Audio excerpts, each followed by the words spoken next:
మీరు గనక తులారాశిలో వృషభ రాశిలో కానీ మీరు జన్మించినట్టయితే కొన్ని నియమాలు తెలుసుకోండి. వృషభ తులారాశులకు రాష్ట్రాధిపతి శుక్రుడే. మీరు ఎక్కడికి వెళ్ళినా ఎవరిని అడిగినా అదే శుక్రుడే. రాశికి అధిపతి శుక్రుడే. తులారాశికి అధిపతి శుక్రుడే. వృషభ రాశికి అధిపతి శుక్రుడే. శుక్రుడికి 8 నంబర్లు ఎవరంటే 1వ నంబర్ కానీ 3వ నంబర్ కానీ.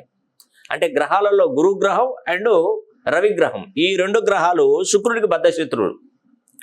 కాబట్టి ఇలాంటి 1 కానీ 3 కానీ మన జీవితంలో టచ్ ఆడుతూ ఉండకూడదు.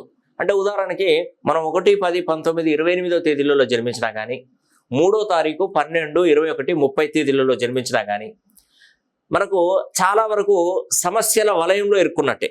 తర్వాత డేటు, మంత్, ఇయర్ మొత్తం కొడితే 1వ నంబర్ కానీ 3వ నంబర్ కానీ అయి ఉండకూడదు. ఇది రాసి పెట్టుకోండి. తర్వాత ఇంటికి మీ నాన్నగారికి మీరు మొదటి సంతానం కానీ 3వ సంతానం కానీ అయి ఉండకూడదు అని నేను చెప్పగానే అవును అని అనుకుంటున్నారు. కానీ దానివల్ల ఎన్ని అనర్థాలు వస్తాయో తెలుసా? చాలా వరకు సమస్యలు ఎదుర్కొంటారండి.